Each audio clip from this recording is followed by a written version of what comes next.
Good afternoon, everybody. This is Mike the Legend, along with my co host, Jason Watkins from Hall of Fame Media, and my normal co host, Michael Boganowski.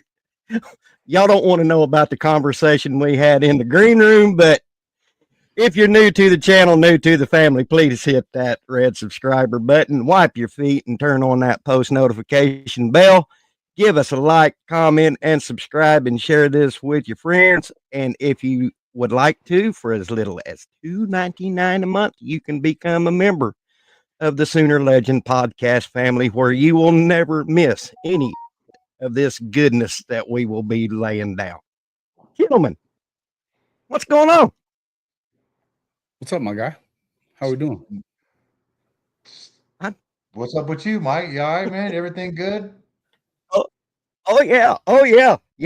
I'm still laughing about our conversation we was having in the green room. Yeah, I'm doing great. I went, like I told you on the text, Mike. I went and got my snuff because I'm like a woman with PMS. When I don't have my snuff, I get cranky. So, Mike, hey, so Mike, my topic. Can we talk about your new profile picture on Twitter? On Twitter. Yeah, man. Hey, go for it. Hey, that looks like your screen, your profile pic on like OnlyFans or Tinder. You look at all suave. He's sitting on the couch like, "What's up, ladies? What's up, baby? What's up, baby?" Hey, hey, when you're the legend, you got to put yourself out there, my man. You got. Hey, I mean, I I could have went booty butt naked. No, I could have went we don't booty need butt that. naked, but people would needed therapy after that. Yes, they would have. It's not something anybody needs to see, bro. No, not at all. It's why you turn off the No. lights. No. That's good Nope. shit. Nope. Funny.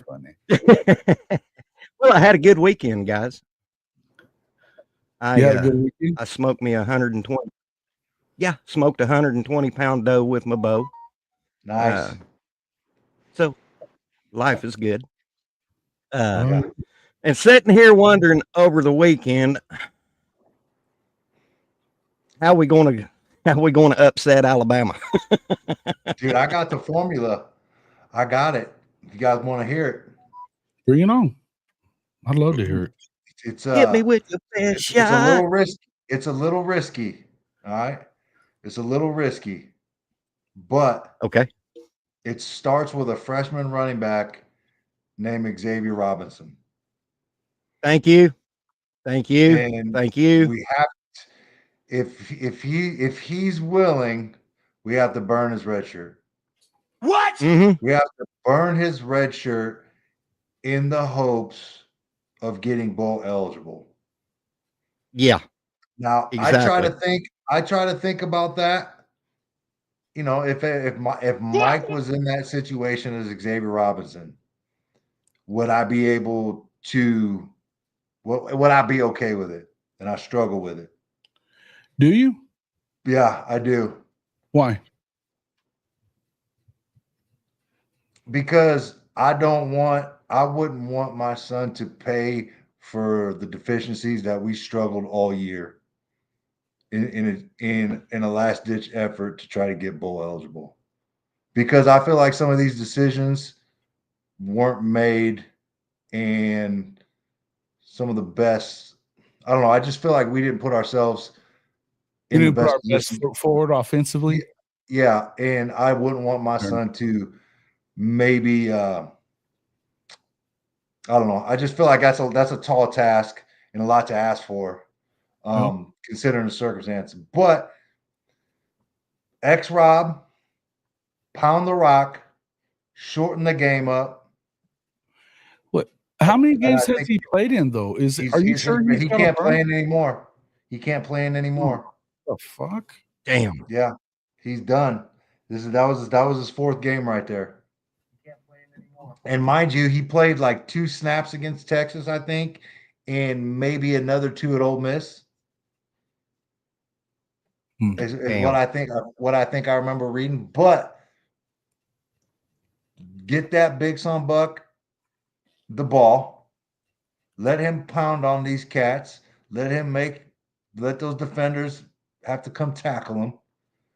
Wear him down, shorten the game, and hopefully we can get out with a dub. That's the key, I think. I feel like that's all we really got moving forward. Yeah. Here's a question I would have about that, though. I mean, we know that these days the red shirt doesn't mean near as much. And in fact, if you know that, because I think a lot of these guys want to play, and really, I mean, if you're Xavier Robinson, he hadn't gotten to play enough. You know what I mean? He hadn't played hardly at all. So why would you not want to? If you're ex-Rob, now I can get what you're talking about. I understand it, but I also think that these days with what you can only up your status as a number one, possibly number two back coming in next year, which raises your NIL worth, which raises your worth on the team. So, I mean, and definitely, I mean, the more you already know that the people that have looked at him already after what we saw against Missouri, I mean, I would be offering his ass if I was in. I mean, come on. I mean, I'm gonna be honest with you. Like, these two games don't change that. We already know what he is, in my opinion. Right. And that's why. And here's the reason why I look at it. I think the only reason we got to see that much of him against Missouri was because Javante was sick. Necessity. Yeah, sure. Yeah. He was he's already, and we've Would already we have seen him. We've heard from Brent Venables that he was going to redshirt him. So Yeah. Unless he goes to BV and says, "Look, I don't care about that. I want to play." Yeah. I would suspect that we don't probably get him, right? So I think when BV made that comment, it was kind of an assumption and maybe a given that we were going to beat Missouri and be bowl eligible. I think that's changed since we end up losing. I don't really want to talk about Missouri again, but damn it, I just can't seem to stop. Well, I mean, shit. Yeah. That game was lost. That game was lost in the last 2 minutes whenever you're ahead. I mean, you're not wrong. And really, to be honest with you, I mean, to me, I felt like you pound the rock there a couple of times on that last drive, that fateful drive. And if you get something down there close where you can go down there and kick a field goal, then you can look at maybe passing it or something like that, or you're getting closer to field goal range. But why you come out there looking to throw right away? I don't understand it. When you have an opportunity, you can go to overtime as is if you just run the clock out, right? Yeah. I mean, there's a minute left. There's no way that that you shouldn't have been able to run that clock. So I don't know, man. These same mistakes are happening in the NFL too, man. I watched these jokers last night, and the offensive coordinator for the Baltimore Ravens. The biggest back, a first-round Hall of Famer, did not touch the ball in the fourth quarter, and his name's Derrick Henry. Like, how out of touch are you as an offensive coordinator that you don't get Derrick Henry the ball in the fourth quarter? Bro, unbelievable. Like, he need to put a big-ass sign right on the window. Get the ball to Derrick Henry, like on a grease marker. Hey, dickhead, get a ball to the running back. Let's pound the ball, like talking to himself. Like, there's no excuse for that. It is absolutely like he needs to have an assistant right there and just come up and smack him behind the head. Coach, snap out of it. Get him the ball. Steeler fans are pretty excited that he didn't. Yep. I'm sure. Yeah. Dude, they've won 2 games and haven't scored a touchdown. The Steelers. Why? They had but that game, you never know how it's going to go in that game. You know what I mean? They had a stat this morning on ESPN. They had a stat this morning on ESPN. Of all the teams in the league that haven't scored a touchdown in a football game, that record is 2-18. And the Steelers are 2-0. They're the only team this year that hadn't scored a touchdown in 1 game. Which other game did they do that in? I can't remember. It was they were just talking about it. Shit, I can't remember. Terrible. Yeah. It was one of the ones Justin Fields won. I can't remember which one it was though. But yeah, it happens in the NFL too, man. These guys are getting paid millions of dollars. It is so simple. They get so enamored with the pass, man. It drives me nuts. They fall in love with the deep ball. Did you watch the Sunday night game? Yeah, Lamar can't hit the bull in the ass with a bass fiddle to say what to quote. He's off, bro. He's off. Yeah, shit, he's the worst passer in football. What are we doing? Dude, did you watch the madness at the end of the Sunday night game last night? Dude, no, I didn't, Mike. Well, this was an underrated, like amazing thing that happened that nobody talks about. Under 2 minutes left, right? Cincinnati misses a field goal, right? To go ahead. The Chargers get the ball. They go 3 and out. And this is all under 2 minutes now. A missed field goal, a Chargers 3 and out, a Cincinnati 3 and out. They kick it back to the Chargers, and the Chargers win the game. Oh, God. A missed field goal and 3 drives in under 2 minutes. Wow. Absolutely. Just I can't even comprehend that, dude. It doesn't even make absolutely sense. Crazy. That doesn't even make sense. It doesn't. But it happened. Fuck. Yeah. Well, no, you're not wrong. I mean, they do. They'll fall in love with the running game, with the pass game, and forget to run the fucking football. It's like, man, set an alarm on your watch or some shit. It tells you run the ball, run the ball, run the ball. Guess how they won the game? Guess how the Chargers won the game? They ran the ball with J.K. Dobbins for like a 30-yard run. Oh, I'm going to send Coach Rick's link. Coach Ricks. I love it. Bring him on. Yeah, listen, I'm with you, man. And I think that the thing is the tough part about what's going on with what Coach said he can come for about 20 minutes. Okay, cool. The problem is like the only thing about with Oklahoma though is that they're loading the box up. They're loading the box up. Now, X-Rob looked really good, and when you get a running game going the way that they did, you need to stick with it. But you got to be able to hit some down the field passes. We talked about that shit at the Red River game. They didn't go deep after that first time to Hester. Yeah. I was screaming. We were screaming about it all the way on my way home. Whenever we ended up having the pot anyway, and I was like, man, this guy's got to go. We were talking about Seth. We got to get this fucker out of here. He's not even trying to go deep. I don't even know what he was trying to do. I don't know what he was trying to do. I didn't understand the game plan at all. It didn't make sense to me. And I mean, we talked about it, Legend. I mean, what are you trying to put together? Yeah. Yeah, he's a nobody there, Stephen G. I don't know who that is. I'm sorry, fellas. I was sending Coach.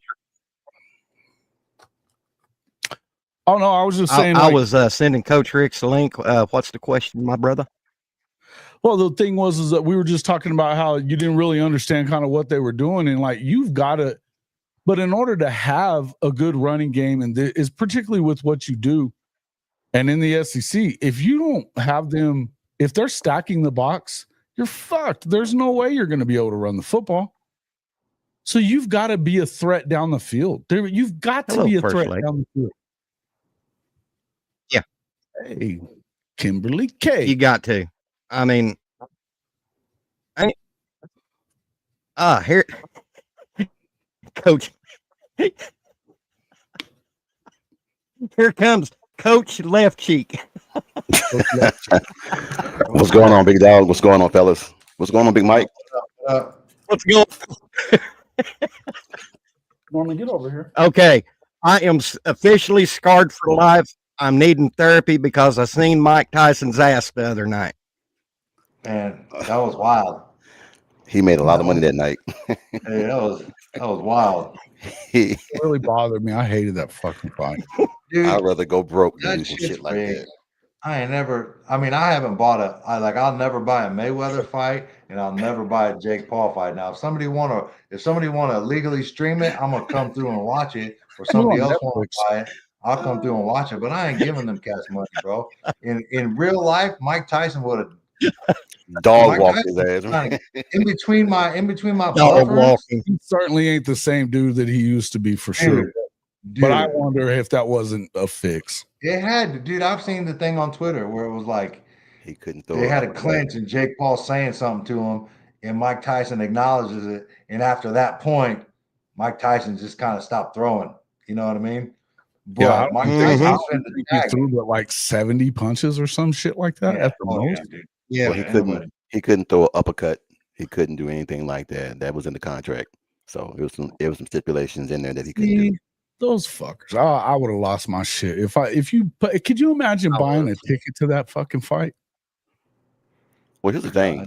He talks a lot of shit after the fight, but I think he wants to try to, Devontae Davis said he'll fight him, but he ain't gonna fight no real fighter, man. Nah, he ain't fighting no real fighter. He ain't gonna bro. fight no real fighter. He makes too much money doing this. Well, and shit. you saw Stephen where G. Logan fought Mayweather. Mayweather was boogering him up during that one round. Yeah. I've seen it on where they had the sound, and he was like, "Take it easy, take it easy, take it easy." Yeah. He was not having it. Yeah. He was Jason, getting his ass kicked. Yeah. That's what Stephen I'm G saying. Like, said, you even go go back to ahead. the McGregor Mayweather fight. Dude, if that was a real fight, He Mayweather carried dropping his that ass dude in the first round. Carried Like, his ass until the 7th, and get as out of soon here, as he was bro. ready, Get out as of soon here. as he was You ready, he ain't knocked fooling him the me. fuck I'll out. never Yeah. buy that shit. Never. And I love Conor McGregor and everything else, but I know that he was trying, Oh yeah, he was trying. but he There had, ain't no try in the world. you didn't There's have. no. I mean, there's no way in hell that you're going to be able to keep up with the best boxer that No. there is. Man. No, not at all. That shit is. Well, I didn't buy that either. I went to my buddy's house and watched it though, Oh, me and drank too. all of his alcohol. As soon as he yeah. I said, "Watch, we'll get to the 7th or 8th round, and he'll decide to stop carrying him and knock him the fuck out." And that's what he did. And Floyd wasn't a knockout guy. He wasn't a guy that knocked out a bunch of dudes towards the end of his career, especially.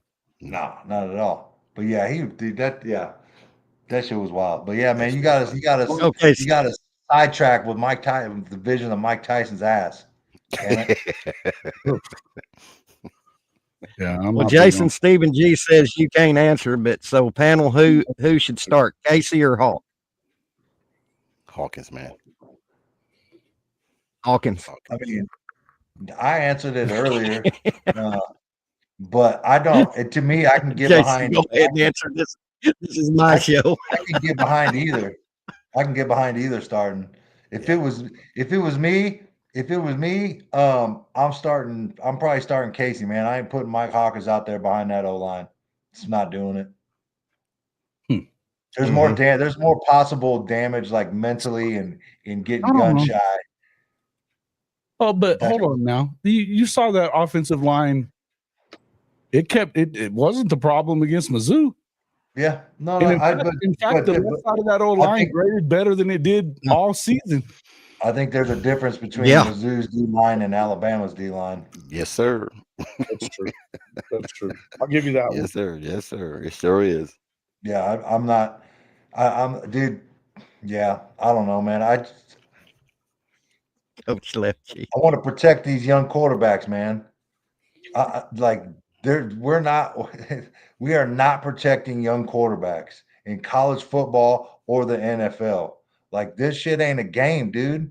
Like, you can damage these dudes to where they're never coming back from it. And they're just discarding them like they're a one-year player, man. Like, oh, this dude was first pick of the draft. Yeah. Throwing him out to the wolves. He's got to play. Who says he's got to play? You know what I mean? And then he goes out there and sucks. You bench him, and he never comes back. It's like, I don't know, man. Everybody puts all this big importance on first-round picks and the quarterbacks, but the NFL these teams need to start putting an emphasis on it in developing these cats, man, because this shit is real. Yeah. You know what I mean? There's levels, man. You just can't come in and dominate like that. I mean, I feel like they want him to come in and play, though, don't you? Who? Mike Hawk? Mm-hmm. Who's they? The coaches? No, don't you feel like Hawkins and his dad want him to play? And this is a good opportunity to get to play against somebody like the last 2 games to get in some game time against some of these better teams in the SEC. I mean, yes, but I'm one for setting conditions, right? And setting conditions for these cats to be successful. And I don't know if we've done a great job of that. And I don't think Alabama is a good spot to do that, or a good time to do that. And I don't know about Death Valley at night is a good spot to do it either. But yeah, I mean, their defense isn't that good. It's not even that, man. It's the atmosphere. It's the place. It's the place. This is where you come on, bro. No, man, I get Hey. you. I'm like I said, I can get behind either one of them. But this is just I made that choice. If Mike was a quarterback and he's got a chance to go in and play in that atmosphere, you wouldn't want him to get an opportunity to that's now in a situation where, hey, he went into a hostile environment and had an opportunity to play and do good things. I would want that. I would want that. I mean, it's a risk. It's a risk.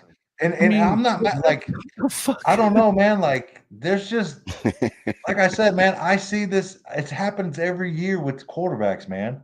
Sure. And I want to see these dudes prepared and developed.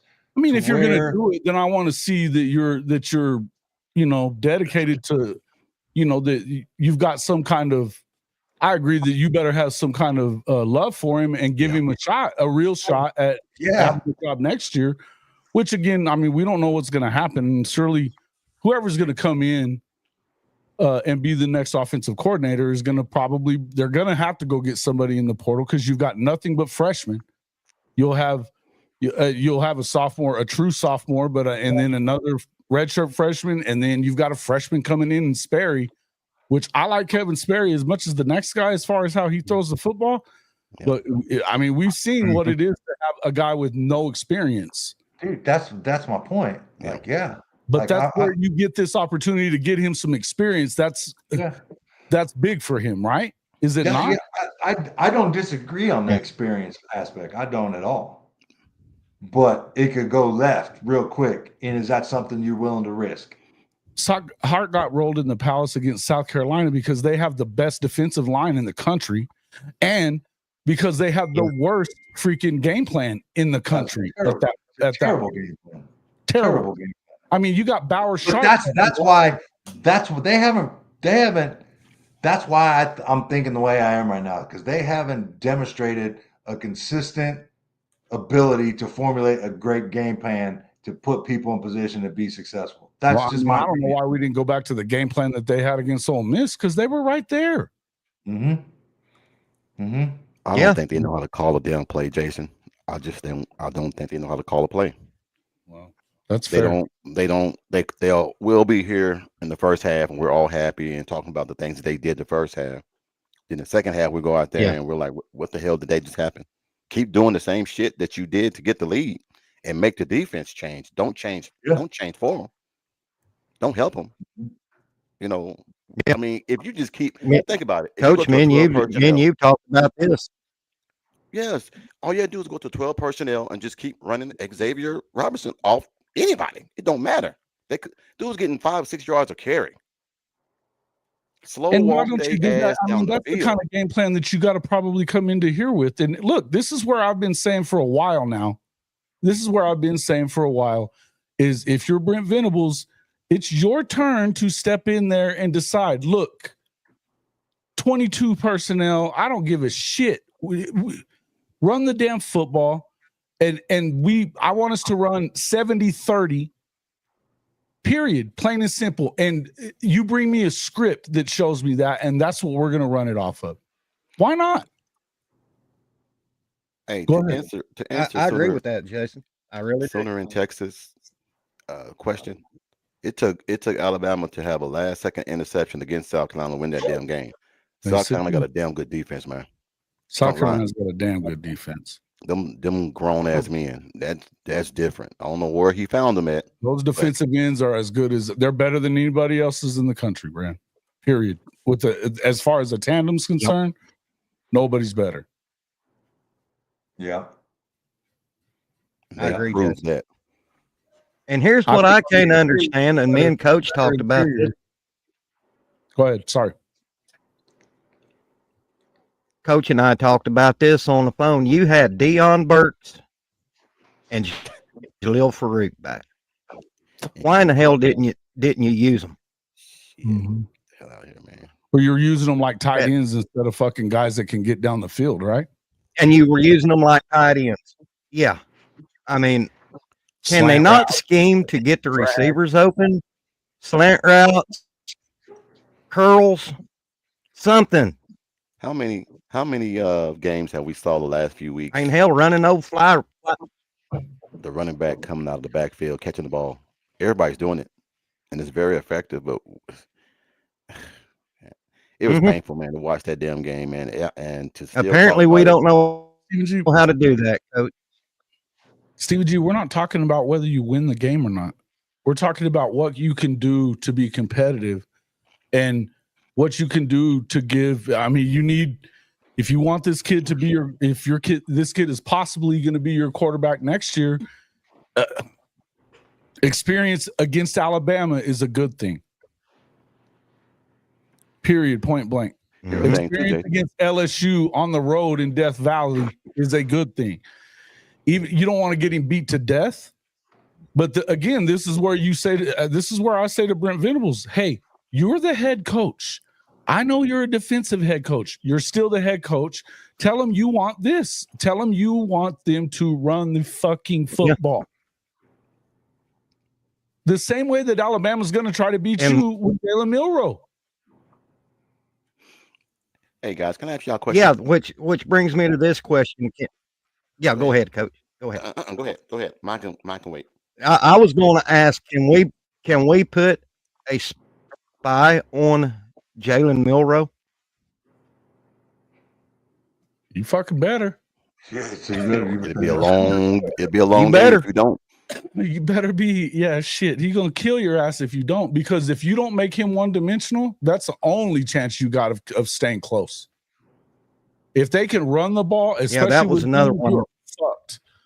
Fucked all the way.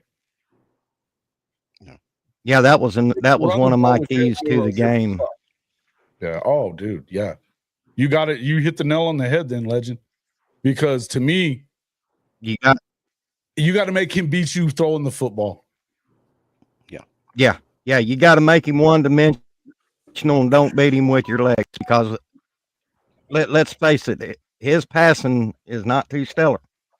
So if you can limit his runs against you and make him one-dimensional, we got a shot to beat Bama. Facts. Oh yeah. Well, having a shot to beat them and beating them, whatever. I mean, I don't know that I'm there yet, because we haven't seen our offenses even being competent enough to do that. Now, if you can put together a game plan, and look, here's the way I feel about it. JJF's first game as calling plays was the Ole Miss game, right? Yeah. And what did he do? He made it real vanilla. He made it real easy. You can run that same damn game plan out there and script the whole son of a bitch for all I care. And you put them in a good position where we've seen, we saw the Tennessee game, we saw Michael Hawkins do some things. People are under the impression that he can't throw the football. That's bullshit. We know that's bullshit. We saw him layering balls in there up over one. Yeah, he hit that and in between the other one. We saw him hitting Petaway across the middle on the right side of the play, leading him into balls.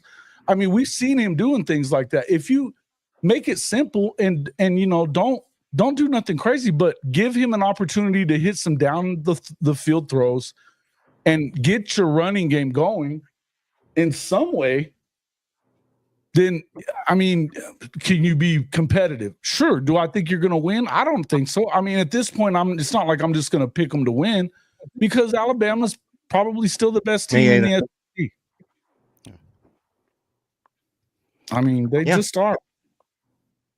But I'm just thinking of ways of how we can make this game competitive and not get boat race. Don't create turnovers, or don't cause turnovers. Don't turn the ball over. Thank you. Don't hurt yourself. Do not turn the football over. Yeah, you do that. Yeah. It's a wrap, because that coach is an offensive mind coach, and his thing is kill. Oh yeah, and you know how those guys, big offensive coaches, man, when you turn the ball over to them, they go up top right now. They go for your fucking throat right now. Mm-hmm. And you should when you got a guy like Ryan Williams out there. And I mean, they don't just have Ryan Williams; they've got a nice little stable of receivers. But Ryan Williams is special. And with the way our secondary's been lately, I mean, it's a concern. But you still got to make him beat you there. If you don't. If you let that guy get out of the pocket and beat you with his feet even a little bit, you're all the way screwed now. All the way screwed. Yeah. I will say this, Yeah, you are, Jason. that for these seniors, they're going to play their asses off for these seniors. Their last game in the fucking their last game in the Palace. It's against Alabama. You don't want to get shown to be. You don't want it to get ugly like it did against South Carolina. You got to stand up. And for the seniors, you got to do that. And I think they're going to defensively. And I think that if anything, like I said, if you get a situation where, man, we lost Coach Ricks. If you do something where you put them in a position to where you can be competitive and you got that was me. It's competitive. Hawks competitive, then you know, get him in a where he gets a little confidence. Why can't he go out there and do some good things? We've seen him do it. But you got to get him some confidence early. Hey guys, I gotta get ready to go, but I want to ask a question before I go. My wife needs an oil change, and I gotta go. You gonna drop a bomb on us and leave? No, I want to ask you guys a question. As we saw today, Wisconsin firing their OC. Are we kind of scared right now that some of the OCs that we're looking at, they might take jobs somewhere else, or is Oklahoma still that attractive job? I ain't scared, but the longer we wait, the more competition we're finna get, and I don't like the thought of that. But I ain't scared because don't nobody want to go to. Well, I shouldn't say scared. I shouldn't say scared. I just think that the longer, like you just said, the longer we wait, some of those guys that we wanted that are top of our tier might start getting picked off to go somewhere else. Yeah. It's definitely not best case scenario. I had this conversation with my wife the other night. So is it good for OU to go ahead and make that call to have somebody already lined up? Yeah. I think they're already working on it. I mean, I've seen a couple rumblings on Twitter and all that stuff, you know, but I mean that's all it really is. But yeah, who was it? Somebody just got fired today. Another one got fired today. I can't remember. I just seen it. But yeah, like OU, two of them got fired Wisconsin. Phil Longo got let go of today. Yeah. FAU, the FAU, is that who it was? Oh yeah, it's Tom Herman. Yep, there you go. Yep. Yeah, I mean, we don't. I mean, I'm not break out, guys. I gotta break out, guys. But I'll come back on later if you guys still here. All right, man. All right, bud. Good to see you, man. All right, guys. Y'all have a good one. I'll see y'all later. All right. Well, and here's the other thing. I think that you have to realize that we're not the only big time program that's looking for a coordinator either. You know, I think Florida State. I mean, if they're not going to fire him because they owe him $75 million, they're not going to fire Norvell. And I mean, he's coming off of an undefeated season now. He damn near went winless, pretty much. But I don't think you could do that. But you know, I mean, decent situation. I mean, it's kind of a bad. I don't know how long they allow him. But then, you know, with Matt Rule and what's going on there in Nebraska, I mean, who's to say? Do they keep? How long did they? Is that hire of? What's his name? Is that a long-term hire that they made? Did they give him a long deal or what? Who's that? Rule? Dana. Yeah. Is Dana?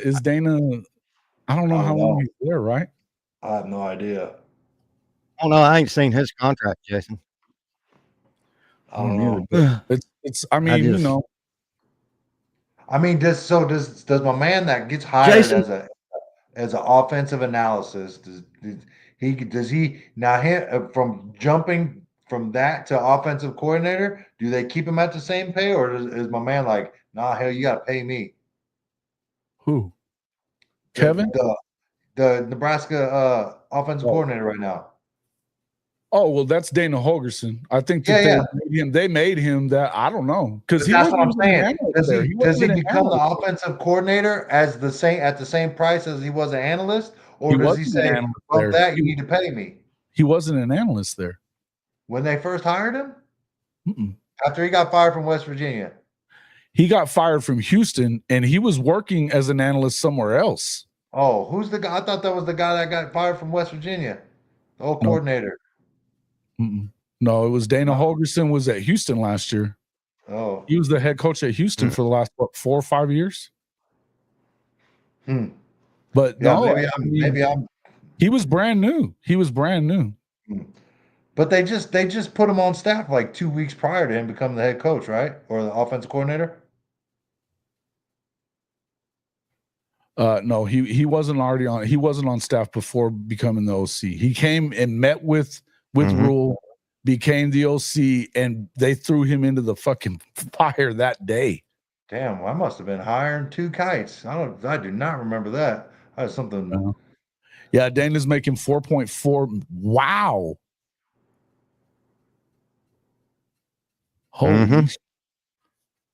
Dana's making $4.4 million a year. All money made at Nebraska goes towards that buyout. So it doesn't matter what he makes. So they hired him in as a coordinator, though. I mean, $4.4 million a year for your OC. That tells you what it's going to cost you. And Dan Mullen, Sooner in Texas, he ain't coming. That dude ain't coming. That guy has 100 wins in the SEC. He's one of 16 coaches all time with 100 wins in the SEC. As a head coach, he ain't coming to OU. He made that pretty clear to the sideline reporter for Tulsa the other day. Not having it. I mean, that doesn't necessarily, but I mean, he made that out on Twitter. What?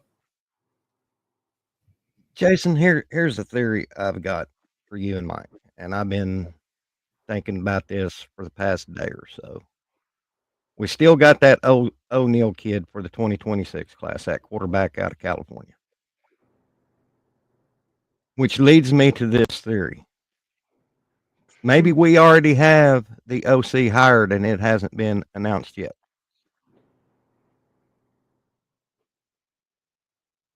Because, and here's my way of thinking. If we didn't have any offensive leadership, knowing these kids like I see them today, we would have probably seen him flip a couple of weeks ago. But he hasn't flipped, and he says he's still locked. He says he's still locked in. So that's making me think that we have the OC. Yeah. Oh, he was doing this. That they have the OC hired, they just haven't released it yet. That could be. That could be.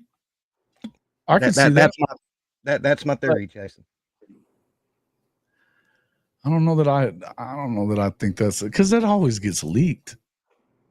Ain't nobody that good at holding a fucking secret around Norman. Yeah, it does. It does. I know. I mean, I don't think I'm just trying to make a lot. I don't think the O'Neal kid's gonna flip, but shit, he got plenty of time to flip if he does. Mike locked up. Yeah. He's got a while. He's still got a whole nother year. Yeah. Kevin Sperry hasn't flipped though. Yeah. Which Kevin Sperry was definitely they were talking. They were here for Brent Venables. They weren't. It wasn't about Jeff Lebby. It was about Brent Venables. Yeah. So. Yeah. I don't know, Jason. I'm just trying to make heads and tails, brother. I mean, listen. I hope you're right. Coach didn't log out of his. I don't mean to shit on what you're saying. I'm just saying. I don't know, man. I'm struggling with it. Yeah, you're right, and you're right there. I mean, nothing ever gets past Norman, Oklahoma. I mean, it's leaked like yesterday if something was to happen. I mean, and I mean, if you think I should have thought longer and harder on that one. Well, I just feel like with Mullen was in town, right? He was in Tulsa, so he ended up in Oklahoma City. I'm sure they talked to him a little bit, and they may have pitched him even. You know what I mean? And that was the big thing from yesterday. But I would just say that, I mean, all in all, it feels to me like if they had somebody, they wouldn't have been talking to him. And you have to make that. I think if you're Brent Venables, you probably have to make that pitch to I think you have to make the pitch to Dan Mullen. I think you have to, right? I think they already made it, dude. Yeah. I think they already made it, man. I feel like I read something. Oh, this is the laughable quote of the week. Fucking Texas fans. Welcome to your next John Blake era. Shit else to do, man. Yeah, I just feel like I don't know if Dan Mullen's interested in becoming. I think he wants the head coaching job. That's just kind of the vibe I feel. It was on Twitter from the sideline reporter for Tulsa that he talked to him about it, brought it up to him before the game upstairs where they were eating, and he made mention of it. And he was like, "Don't pump me up for an offensive coordinator job. I'm a head coach. I'm not doing that." Yeah, that's just what I feel. Unequivocal. Fuck no, I'm not doing it. Yeah, that's. Actually, I didn't read that, but that's just kind of the vibe I got from him. Like just watching him on ESPN and broadcast. I don't know. I just kind of feel like that's where his mindset was. And I mean, it'd be sweet if we got him because I think he's good. I think he's really good, and I would love to see it. Love to see it. Yeah, exactly. I do. Sooner in Texas, 100%. Yeah, I don't know. Yeah, I think we pitched. I think we pitched, and he declined. I don't. Maybe, but I don't think he's. Here's why I didn't. I think he's off of it.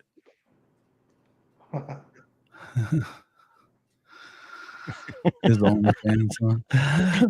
Mullen will make more doing his OnlyFans. I mean, commentary. Ryman Lemon bringing the juice today, like he always does. Always. Yeah, and I mean, like I don't know. There's other guys out there too. Go get GJ Kinney, man. If this is where we are, go get a head coach like GJ Kinney, who's. I heard this on a podcast. Go ahead. No, I'm done. I was just saying, go get GJ. Go get him. He can bring in. Yep.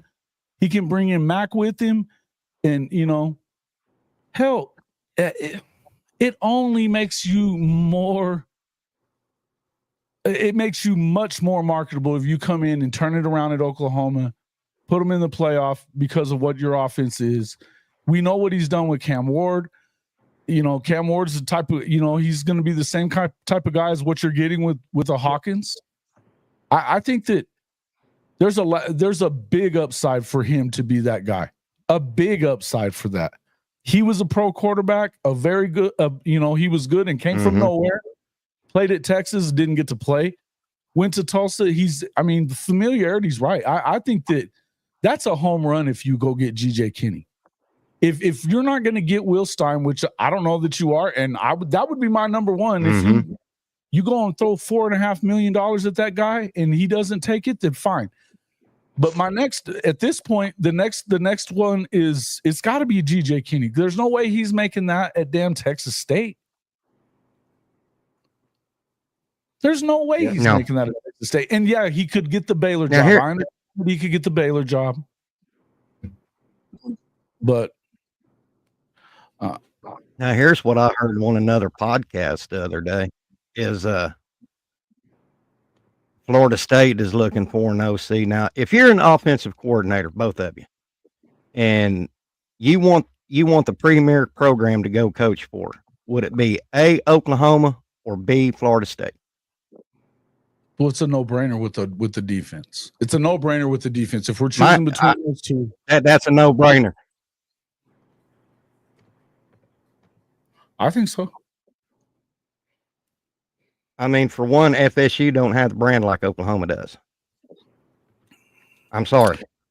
Well, if FSU is If I'm an OC offensive and line Oklahoma calls, sorry, I think there's a delay somewhere. But if FSU what Stephen G's saying, FSU is going to get Craddock and their offensive line coach.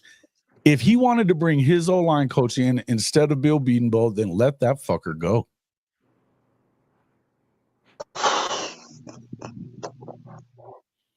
mm-hmm. I mean, We got Bishop coming in. Personally, if I had to choose right now, if you said, "Hey, Mike, who do you want as an offensive coordinator?" I'd probably go with Craddock right now. Attainable and probably the best that's attainable. I feel like that would be my with the my offensive guess. line coach but he wants to bring his offensive line coach. Dude, he ain't better than Bill Bedenbaugh. So But that I get it. But regardless of him wanting to bring his offensive line coach, if just pure offensive coordinator, if I wanted to get a guy, I would want Craddock. I do think he's going to FSU. To be honest with you, That's crazy. and Stephen G saying it right there. He said he just saw it on FSU 247 that Craddock and Tulane's O-line coach is a package deal. So he's out. So he's out along with the quarterback. So let me ask you this, right? Does Mensa go, and is DJU getting that extra year that I seen him apply for? That's wild. I mean, how many games did DJU play and he got hurt? Yeah, I know. I seen him. I seen him trying to apply for it, and the NCAA just handing that shit out like candy on Halloween, bro. Here, you get a year. You get a year. You get a year. Wow. Yeah, but I mean, if you're getting that How you other doing, year Bishop? at FSU, for fuck's sake, I wouldn't. Yeah. Wow. Crazy. What's up there, Bishop Frank? What's going on? Mr. Frizzle. Man, oh man. When Jason come on, I was going to ask him for his autograph because having Marcus Dupree on this morning, man, that was big time. Thank you, Marcus Dent. Yeah, that was a blessing. You gotta count your blessings. So that was a blessing. Was very cool, man. Very cool. Very cool. That was a lot of fun talking to him. He wasn't no he held a little bit back, but he was talking some shit about the NIL. That's funny. That was good stuff. Mm-hmm. Yeah. Yeah, that SMU coach patting him $5,000 in a handshake. Damn. Wild, bro. That shit was wild. Yeah, this NIL is just it's wild, because how do you assign values to these young men? You feel me? Mm-hmm. Yeah. And is it up to date? Mm-hmm. Yeah. And then you got certain kids that will get like 6 to 7 figures, and then you got others that'll get local. How do we justify? How do we correlate? You feel me? Mm-hmm. Mm-hmm. Interesting times. Yep. It's Hey, Mike, Bishop was talking on the phone the other day, and think about this. You know, in the offensive world, there's a lot of hybrid stuff that they do in their play calling. You know, they'll take one particular play and make a hybrid out of it. Right. Could the could they make a hybrid RPO under center instead of the shotgun? Man, you remember that discussion, Bishop? Yeah, I do. Just the it would be interesting to see someone work it out, because what it would do is allow your running backs to be able to run downhill. So when they hit the hole, they're going to be hitting the hole fast. And if they need to, they can make the adjustments. They can see the entire field. So their field vision would be better. But it's just a matter of working out the mechanics making sure that the offensive lineman offensive coach is coordinating with the line coach.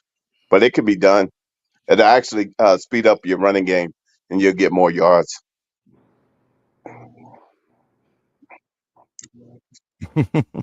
Yeah, that's true. That's just something me and Bishop. Yeah. Well, I think that. So anyway, you could. I think that you should. I think the best coaches are the guys that are able to, they can pivot off of what they do. Right. That you remain a student of the game forever. Yes. And if you know that you can help your teammate, your team, your quarterback be more successful, then you know. Ryman Lemon, I love you, brother. I'd punch your dog for a Klondike bar. Hey. You're not punting my dog. So if I heard correctly, Craddock wants his O-line coach to come with him? Apparently. Yep. Interesting. That's a package. Interesting. Because I'm not ready to give up. I'm not ready to give up Bill Bedenbow yet. I'm sorry. And lose that fucking line class plus No way. No way. I mean, shit, no, that ain't happening. But why wouldn't Craddock want that class when he comes in here? Like, what? Exactly. I mean, did y'all see today that they moved Fasusi up to a 5-star? 5-star. Yeah. Plus. 5-star. 5-star plus. Yeah, Yes. yes, sir. Yes, sir. Big salute. So, big salute. Damn, I swallowed my snuff. You almost swallowed your own bathwater? You ain't lying. I just about to say that. Yeah, I swallowed. Ouch. But I would not sacrifice, as Jason would say, I would not throw the baby out with the bathwater to sacrifice an OC who would get rid of the best offensive line coach in the NCAA, who has a direct pipeline to Andy Reid in Kansas City, Baltimore, Buffalo. I would no. Here's the thing. Ain't happening. Here's the thing I want people to understand. Just think, he was developing 2 and 3 stars into NFL talent. It doesn't. It's not like you have one year where you was up against it. He still knows how to do it, and he's done it at a high clip to where Andy Reid says anyone he develops, we want. Yeah, didn't Caleb DeBoer when he got hired at Alabama, didn't he try poaching Big Bill? Yes, he did. 3rd time in 10 years they've tried to hire him. Saban too. So Saban? Yeah. Saban tried to get him before he got Kyle Flood and after Kyle Flood left to Texas. Tried both times. Yep.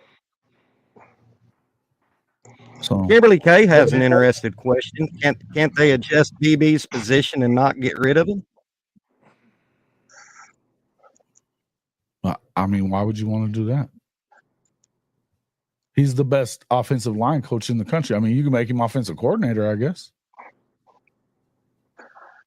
Like assistant offensive coordinator? What's she thinking? Or some lines under that. Assistant head coach, but he'd still have to be. I mean, yeah, that's what I mean. That guy in as an assistant offensive line coach because I just don't see it. Yeah, I don't see it. Or maybe making assistant head coach or something. You know, there's ways around it, but I would not.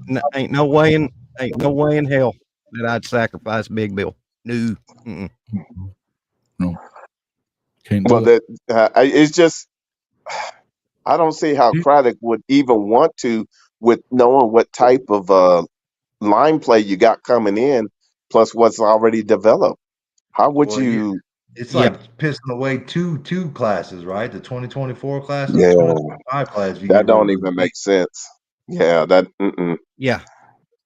That's Yeah, that, yeah. if I was BV and Craddock come to me with all that and said, "Well, I'm bringing my O line coach, no questions asked," okay, hey buddy, go out there in the road and kick rocks. See ya. Wow. Tulane old. That's what I And say. see, is that a new development? Shit. Is that my understanding? No, what's that? For him wanting to bring his O-line coach? Because I wasn't hearing that at first. Somebody, I think it was Stephen G. that was reading Okay. on FSU's message boards Got you. that Craddock and his O-line coach was a Well, and package here's deal. the thing. Here's the thing. If you're Craddock and you've got two major programs that are wanting you, you can play that game if you want to. You know, Yeah. if Florida State's not out there looking for an offensive coordinator, and it's just Oklahoma out of teams that are contender type programs, whatever, right? Yeah. If it's just OU, then he's probably not as pushy about that one. You know what I mean? Right. And you could always bring him in as another Because position. there again, You could bring him in at another position and have him be your, passing game coordinator or whatever the hell you want to call it, run game coordinator. Do whatever you want, but he's not gonna. Yeah, man. I mean, to me, it is what it is. But and there again, is what wants to bring him in, but he wouldn't be able to pull that shit if he wasn't obviously big on the list of Norvell also, right? Which I would feel like Norvell would definitely. I know that GJ coached with Norvell, and so I figured that you would probably be seeing him get a big push there. Maybe he did, but I don't know, man. To me, I don't know, man. and there again, if I'm Craddock and I see Big Bill's offensive line class coming in, and I see what he's developed, I would tell my O-line friend, get out in that road and kick rocks. I'm keeping Big Bill. Yeah, I mean, or you know what? We're gonna. That's just I'll me, bring though. you along. I want you here and everything, but we're not gonna. I can't. There's no way they're gonna let me do that. Mm-hmm. Yeah. No, we definitely understand, Miss. It's going to be interesting. Yeah. Yeah, I just think that they're not going to. I mean, Yeah, we understand you, honey. I get what you're saying too, but I just know that as far as the recruiting's going, I mean, and knowing that you need him to coach these guys. I mean, yeah, I don't know. I think if it's the only thing about it is that you just don't want to mess with your offensive line guys that you've gotten in the last really three cycles. And so I don't know why you would exactly, because then you stand. You don't want those guys. Then what the hell are you thinking about? You know what I mean? We don't want that guy. Yeah. So. Yeah, Sooner in Texas, any OC that walks in and changes the course of Oklahoma offense is on a short path to a major HE head coaching job somewhere. Absolutely. But let me ask this: Do you if we can't get Willie Stein, do we still go after Kotelnicki? Because that's mine. That's my choice right there is Kotelnicki. Why not? I mean, what hurt? Yeah, you got to. Why not? The guy's a hell of a coach. Did they just do an extension on Kotelnicki? Do what, Bishop? Did they do an extension with him up at Penn State? They just hired him. So no, but they gave him money. I mean, it'll definitely cost us some money. Oh yeah. Okay. Then we're thinking on the same time. I just want to make sure they know that if they're gonna go that way, they got to really come with the money. Same with Stein. Mm-hmm. Yeah. That's the fact. The bottom line is you can hold their feet to the fire on that either way. Yeah. Now let me ask you this. Hold on. Kotelnicki got 1.6 this year, 1.7 and 1.8 in his third year, and $2 million on his final year. Bro, Oklahoma could shit on that. Yeah. Double that in a heartbeat and would. Now I heard y'all earlier, Jason, and here's an idea I've got. Let's like say we get the big fish OC, and he brings in his own quarterback. Do we still go in portal and get an experienced quarterback? Have to. Yeah. I think so too. Yeah. You have to. It's a must. Because what we learned this year, it would have. I know everybody knew that Casey was coming, but he really came. He just came to really benefit from being able to get started on being a quarterback coach. He wasn't really here to. So threw up there. Throw that up again. Do what, brother? Throw that comment from Ryman Lemon up. I like this idea. This one here? No, the latest one. Oh, the one. Oh, okay. I got you. Yes, this one. God dang it. Trying to pull a Nick Sheridan. Hey, and you know what? A lot of people are they don't love him at Alabama right now, and this is his first year calling plays. But you know what? He's dealing with having a mobile quarterback. They're all about getting them to throw the football very well. I don't know. Man. March Jams is on the Indiana OC, so we're talking. I don't Shanahan, but he's not a quarterback coach, so you got to keep a quarterback coach around, number one. And then I want to wait and see what they look like against a real defense this week, because this is the first one that they've really played. They won 20-15 against Michigan. So that they don't look near as good today as they did. Huh? Who are they playing this weekend? Who's Indiana playing this weekend, Jason? Ohio State. Ohio State. Right. Oh, yeah. And they've got a real defense. Okay, let's see what you got. Wow. Yeah. Now, if they come through on that one, now, we can look into it. But no matter what, we can't afford to mess up. Mm-hmm. We got to nail this one. Oh. Yeah. We gotta nail this one in the coffin. We could repeat what Bogue was saying about Arbuckle and them losing to UNM last week, not being able to put up enough fucking points to beat New Mexico. No.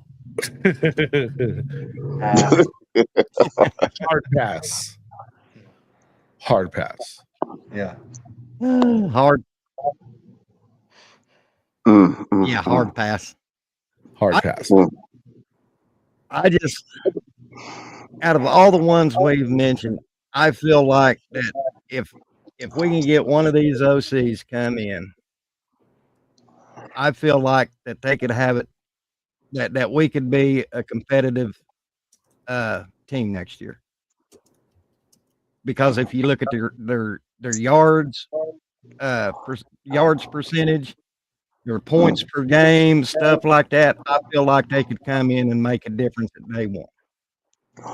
It's also predicated on which quarterback that we keep, or if we do keep any, and what's coming in, as well as what we get through the portal.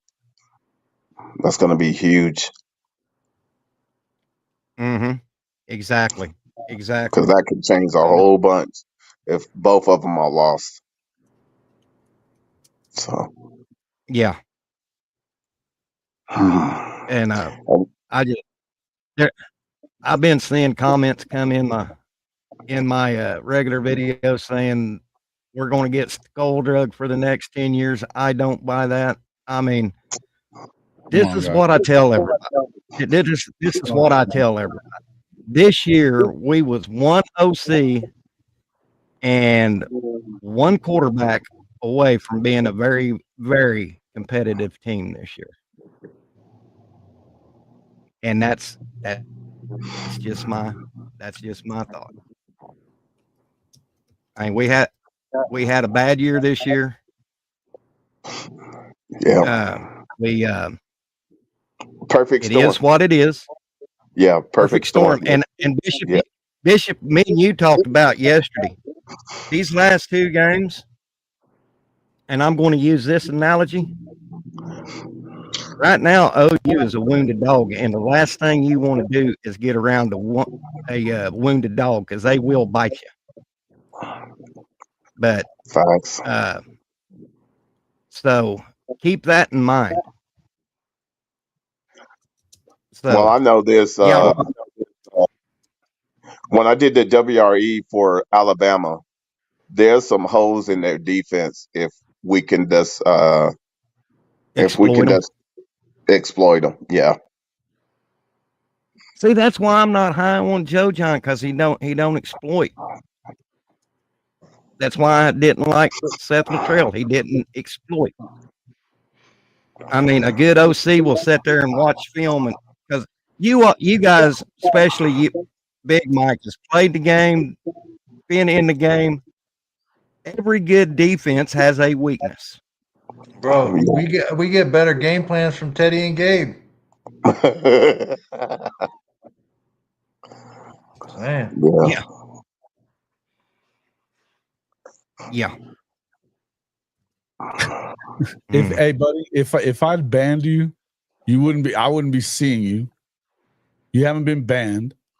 We put you in timeout that night because you were doing shit like what you're doing right now. And I don't give a crap what you think. You want a cookie over it? What are we talking about? Rhyme Lemon.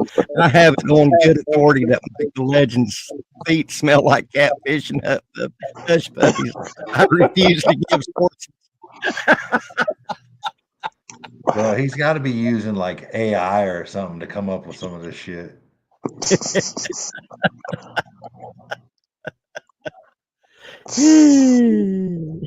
Yeah. But yeah, Yeah, I just think for the most part is that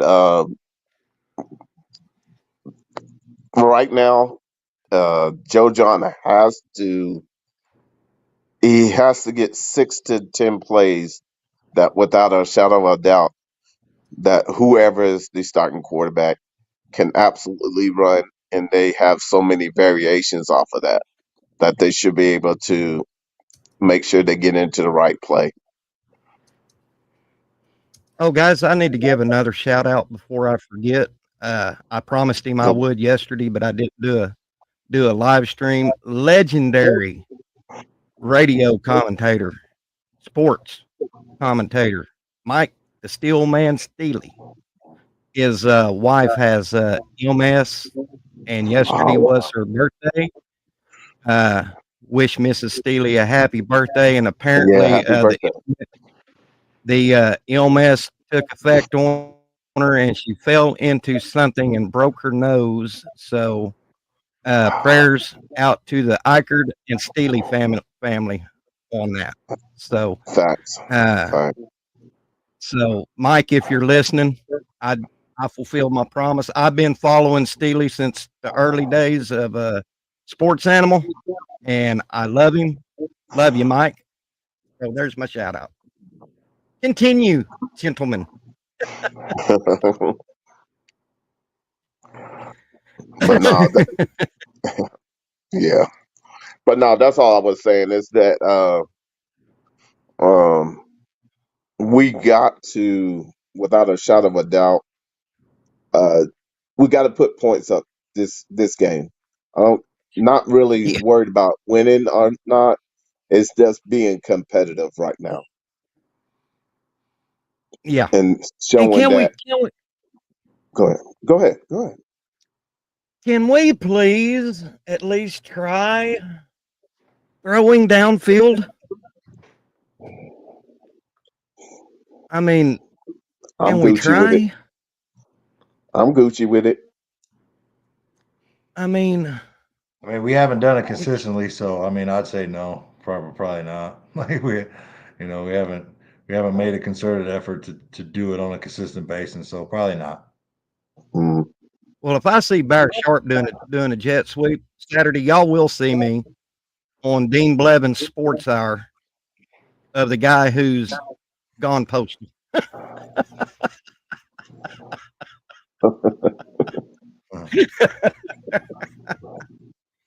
But I'm just thinking that OU needs to come up with some, if they're going to be competitive in this game Saturday, and I want OU to win, but my guys, I'm just as concerned as everybody else is. But if we, for lack of a better term, for us to be competitive, we're going to have to come out hitting on all 8 cylinders, have a game plan, and stick with it. Like Coach Ricks, we don't net when me and Bishop and Coach has a halftime report, not sitting here saying the good things of the half, and then halftime it goes to hell in a handbasket. So that's just my opinion, guys.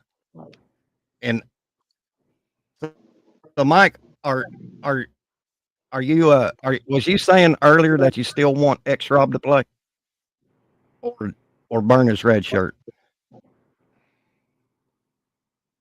or not burn his red shirt? I mean, here's the deal: if you're going to burn his red shirt, you need to give him the ball.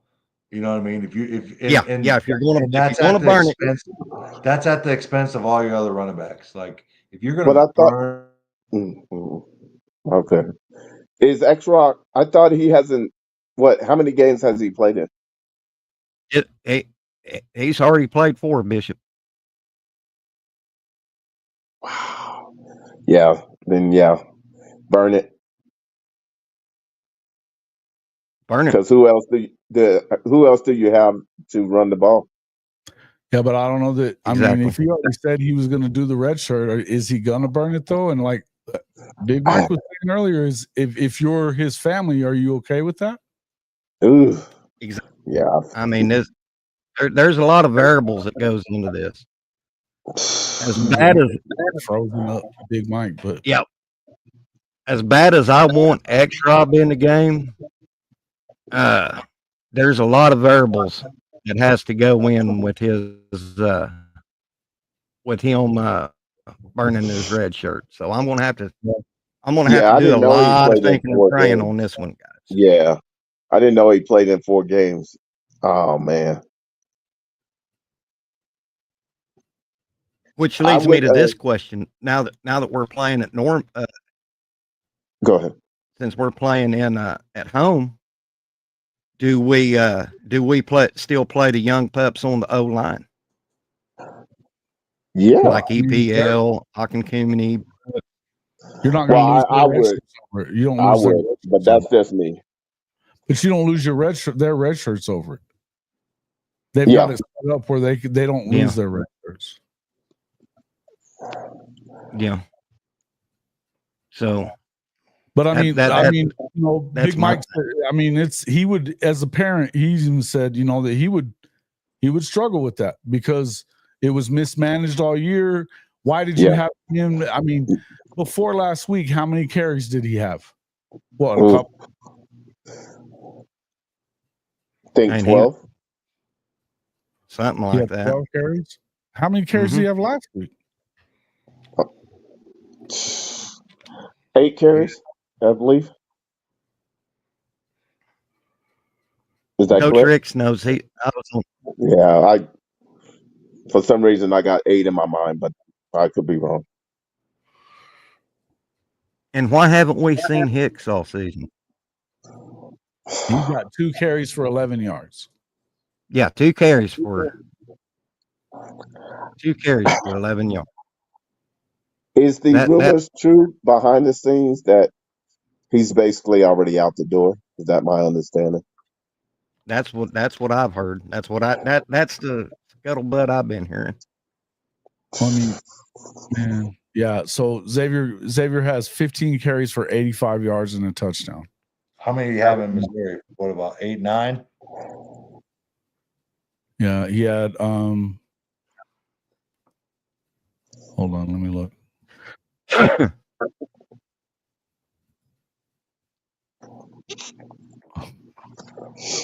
He got wow.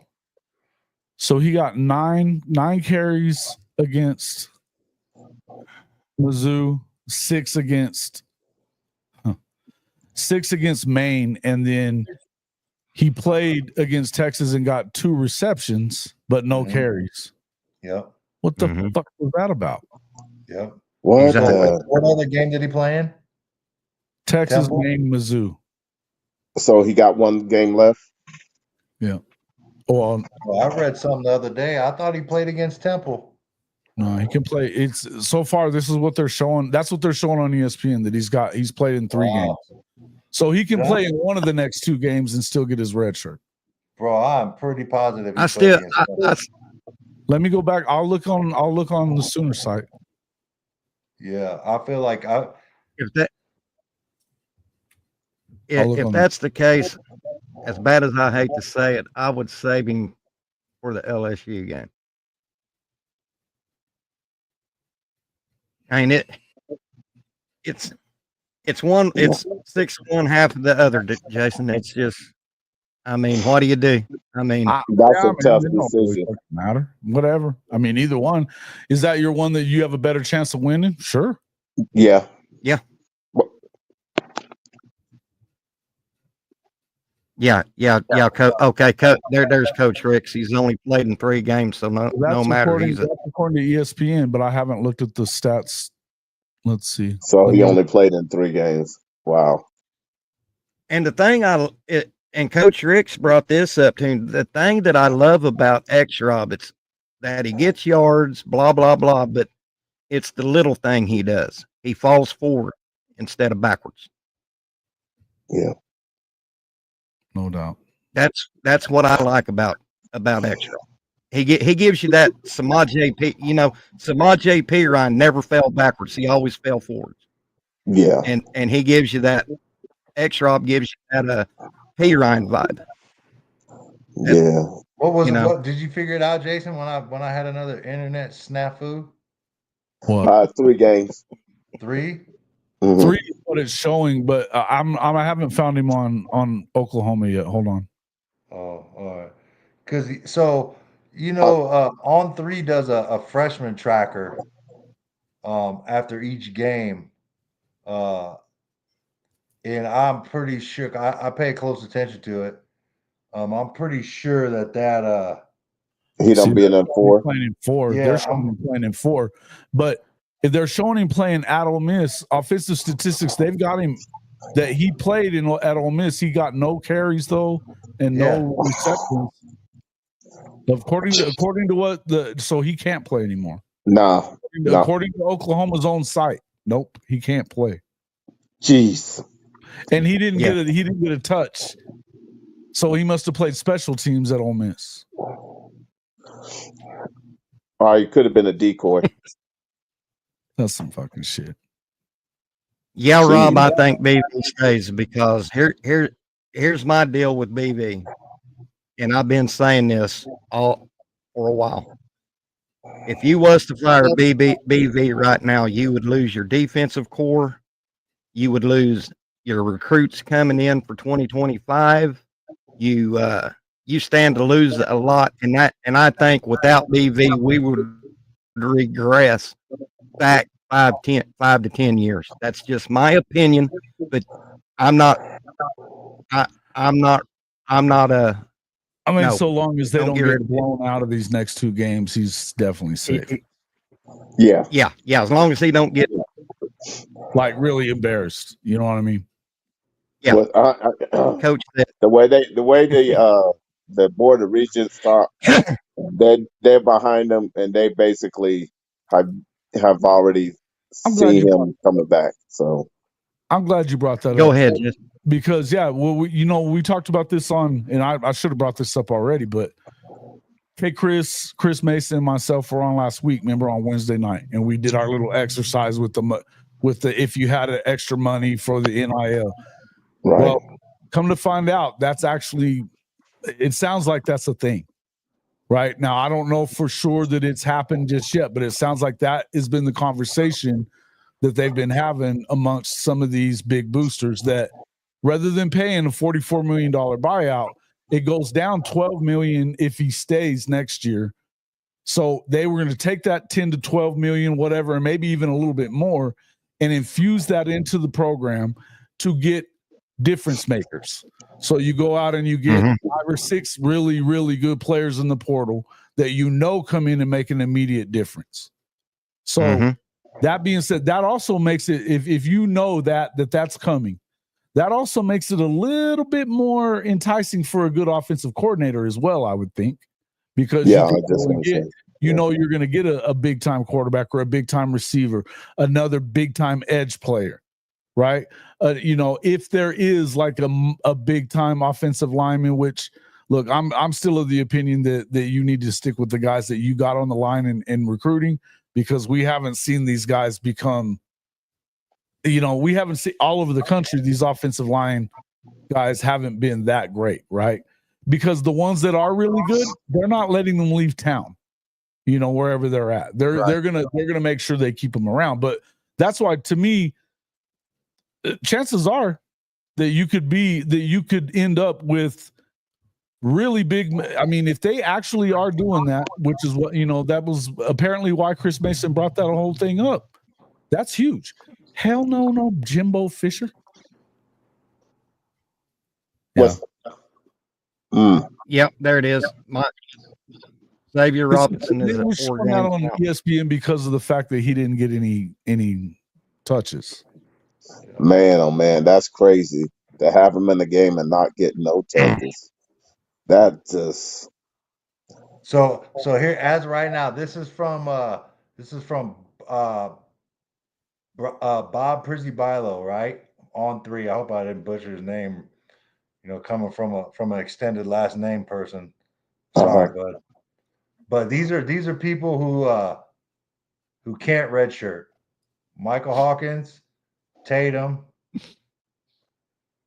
Carney, Carry-On, Raggins, Jacob Jordan. Ivan Carry-On can't get a red shirt year, and he hadn't done shit all year. No, he's been in there though. Rotation. Stone, Jaden Jackson, Reggie Powers, Devin Jordan, Eli Bowen, Jaden Hardy, and Michael Boganowski. They cannot redshirt. It's been burnt. I don't know, man. How important is it to you to get bowl eligible? And does it matter if you let him play? Do you get bowl eligible? Bro, that's what I'm saying. If you pound the rock with that young man, 20, like I can probably get down with burning the red shirt if you get him 20 carries. Yeah, but dude, we know that ain't happening, bro. So that's what I'm saying. Save him. Run it with Javonte. If he can go, run it with Javonte. Yeah. Because see that what we're running into is like, it's just mismanagement. You can't have that kid in there for a decoy and not get no carries, no touches. Like, why even have him in the damn game against Ole Miss? You didn't need that bad on fucking special teams.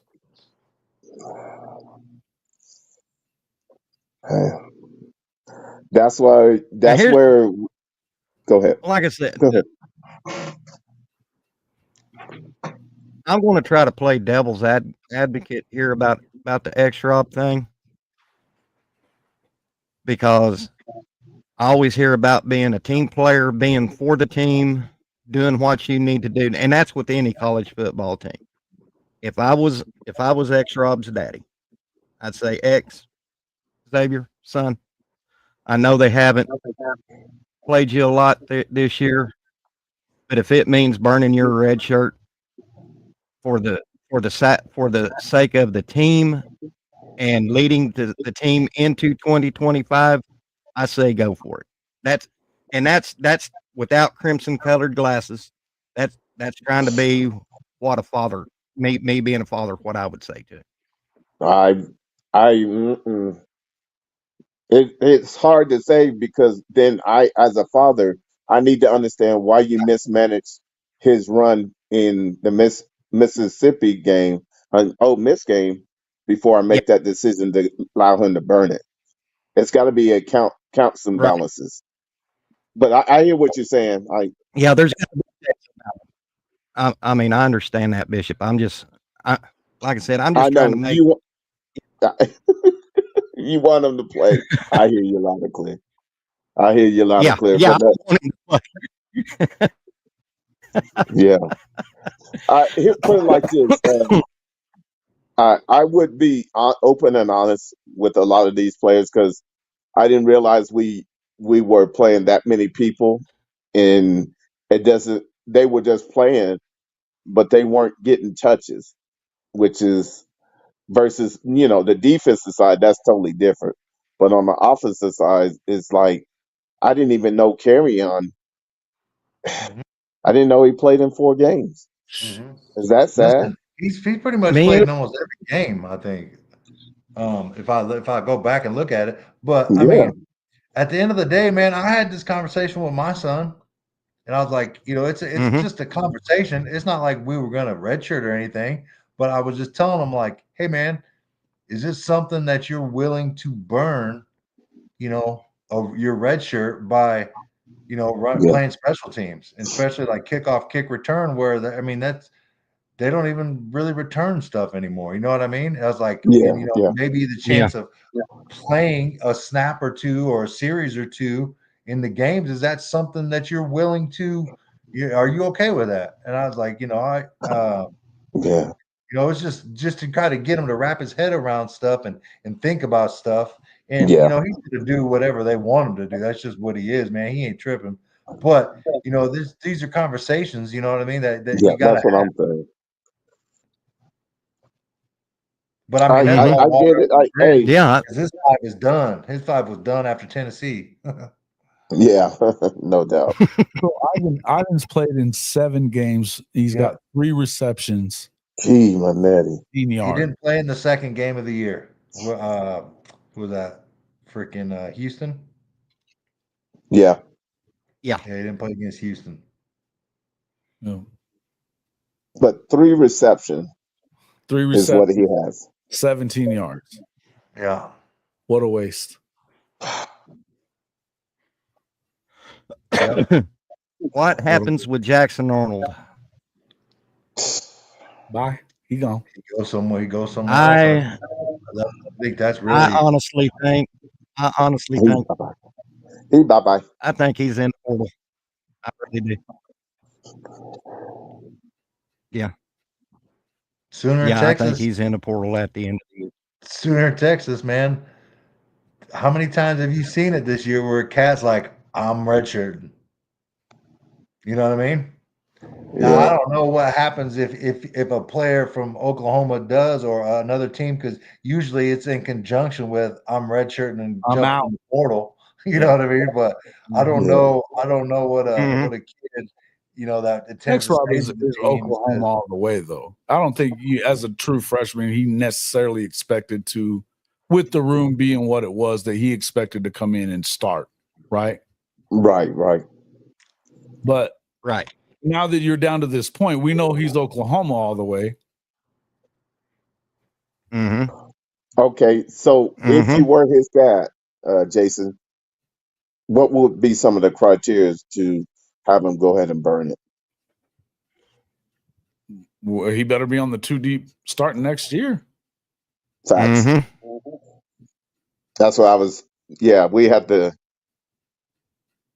Wow. Mm, mm, mm. I want him on the 2 deep next year. If we're gonna do this, Mhm. I don't Yeah. know who's in charge of X Rob's. I mean, like who is whose parent? I don't know his parents or anything like that. But No, no, no, no. if me, I'm just. I'm his dad, and I'm like, yeah, well, he better be a 2 deeper right now, and you better give him some fucking carries these next 2 games. Don't waste him. Okay, Rob. Rob asked, "Do you guys want want to go with Arnold, or is it good riddance?" I'm Hawkins. I'm Hawkins too. I've I'm been Hawkins, but I'm Hawkins. What was that? What I just I missed? think the biggest Arnold. thing He Hawks said needs right now is a Arnold quality. Big Bo. What was that? Arnold or There was a Hawkins. question. Oh, Yeah, Arnold or Arnold. Hawkins? Hawkins. Hawkins. Yeah, Hawk. clean sweep. Yeah, Mm-hmm. yeah. Because do y'all guys think that the next OC coming in needs to bring a quarterback coach with him or keep Kevin John? Mm. Mm. Ryman Lynn Oof. better be a TD for the winner of the Okay. AVN original. Yeah. Let me ask a question. Okay, out of the ones that we are Mhm. that we are seeking, who do they have as quarterback coaches that we would definitely want them to come along versus already having Johns who's documented? Wait, ask the question again. Sorry. Okay. On who we recruiting for OC, what quarterback coaches from their neck of the woods would you want to bring on board? Or would you want to keep Johns? I think they already, most of them that we're looking at and talking to are already quarterback coaches. So they're one and the same. Yeah. Okay. Generally speaking, that's generally how it is, right? No, not always. Not always, but I mean, or you have a quarterback coach, but I think the only one that they've talked about not being the quarterback coach would be what, like if you went with Shanahan, he isn't one.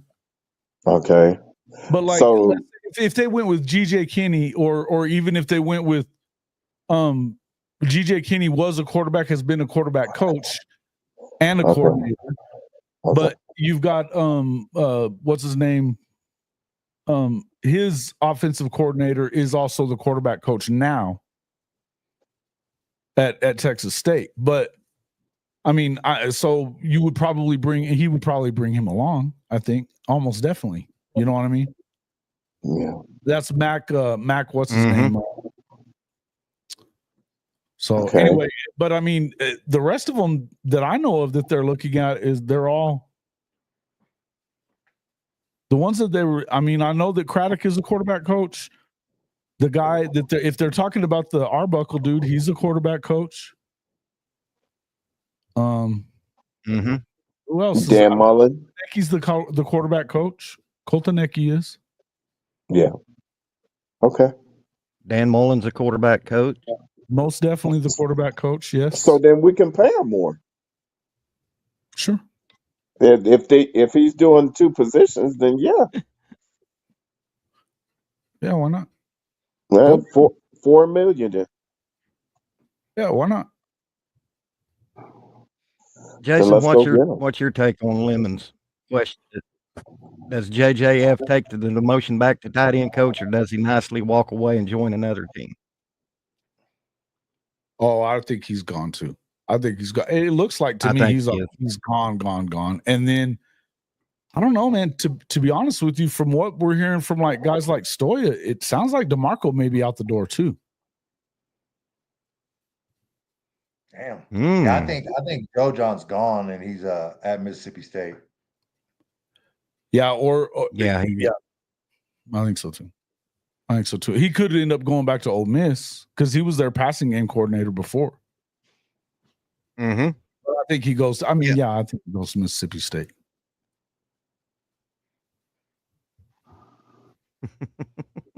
Yeah, and I think that Murray, but that's what Stoya said. That's not coming from me. That I think. I mean, he said no. If there was anybody that was going to be gone from the staff, that he would look at it as being those two guys for sure, or that there's talk about them being, you know. And I don't think he was definitive on it, but it sounded like it. Right.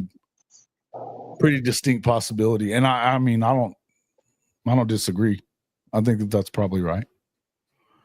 But I don't know. Samples. They did just re-up DeMarco. So I mean, Stein Samples. Listen, man, Mhm. If that's the case, look, why can't you pay the right amount of money? And Stein's been a hell of a quarterback coach. He's a former quarterback. You know, Look who's back. I think you make a big push. Look who's back. I'm gonna say it Back again. again. I make that dude tell me no over and over and over again. Yeah, no doubt. Folks said that last week. I make that dude continue to tell me no. Block my phone number. Block No him. doubt. I say we hire Jason. Shit, no. I'm already hitting my ass around here. Hey, at least we know they'll run the ball. They Second, already hit my Hey, ass Coach. around here. No.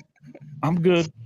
Hey, Coach, tell the panel about an email you got that reminded me and you of somebody. Oh, someone said, man, that me and Legend, man, are like Richard Pryor and Gene Wilder. I was like, what the hell? Had to be an older person because nobody young know about Gene Wilder. And Richard Pryor. they wild. They doing too much. Hey, man, But here, it is what it is. all good.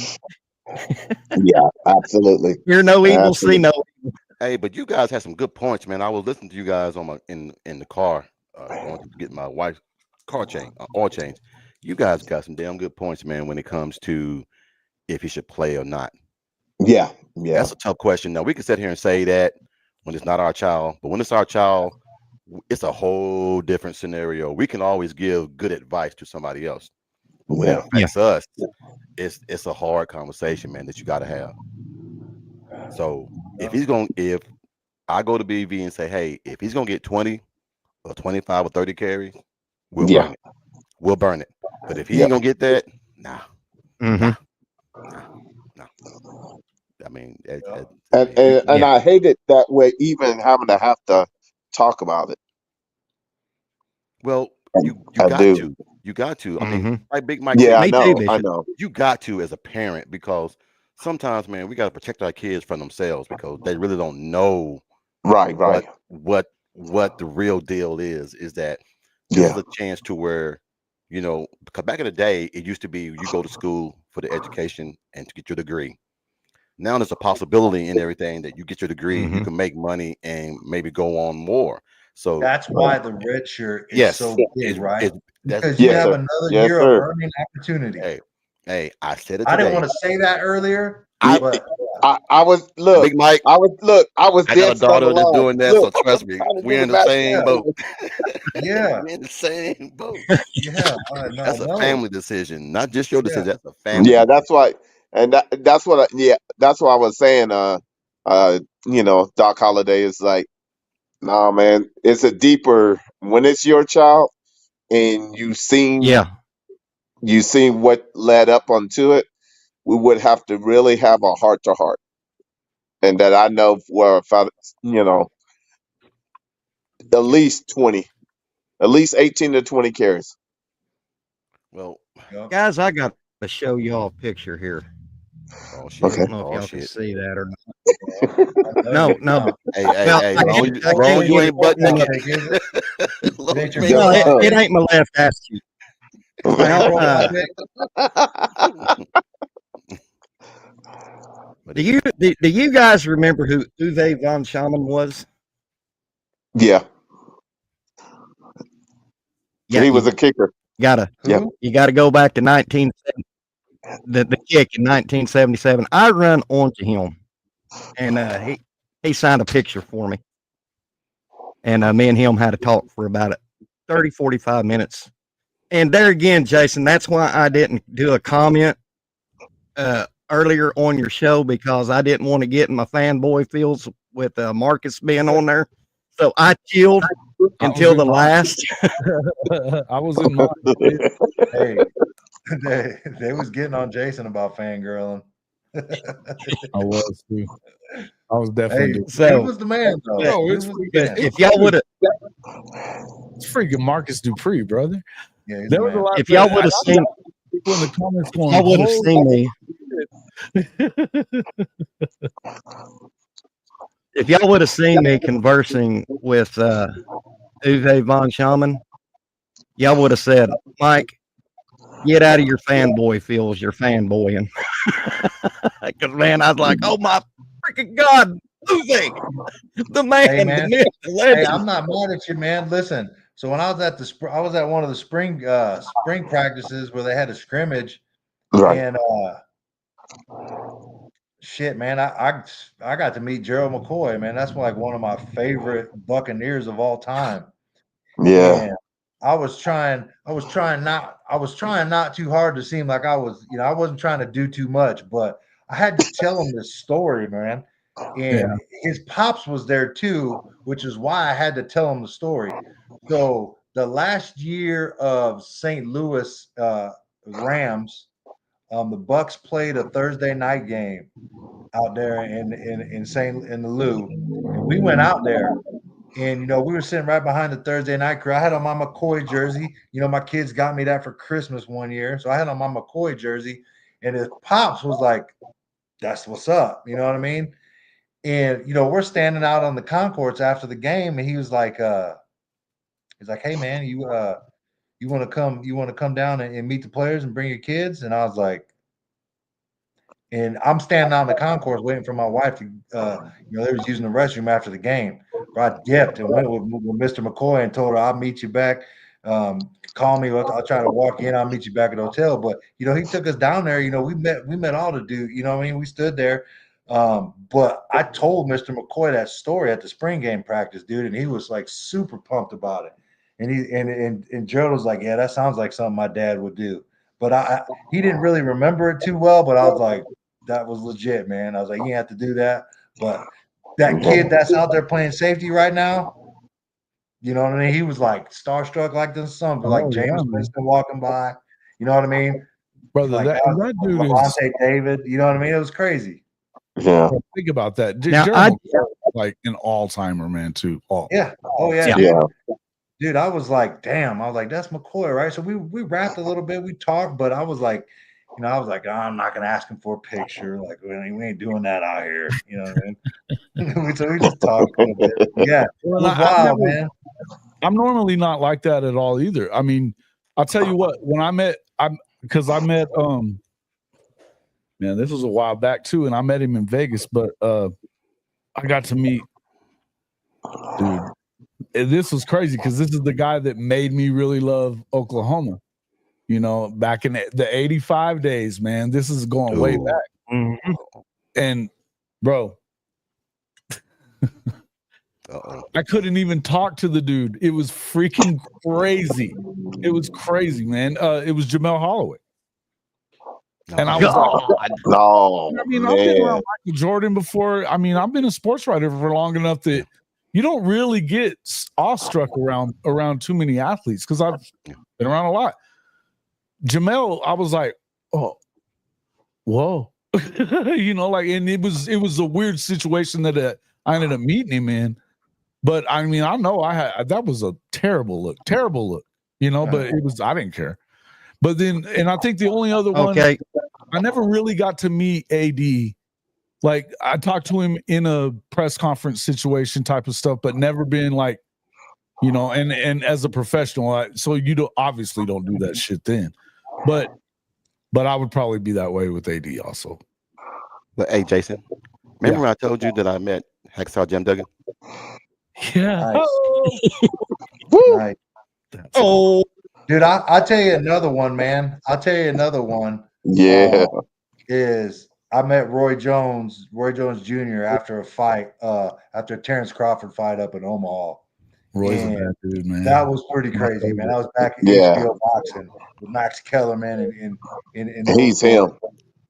Dude, Roy Jones was that. He's probably one of my favorite boxers up until Crawford. He's one of my top. Yeah, Roy Jones was a freak, dude. Nobody can mess with that cat. Man, my wife. Now, I hate to say this. What's up?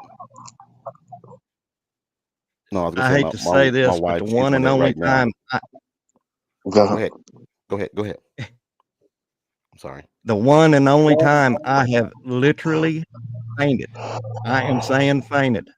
I worked at Walmart, and nobody told me because they knew how big of an OU Sooner fan I am.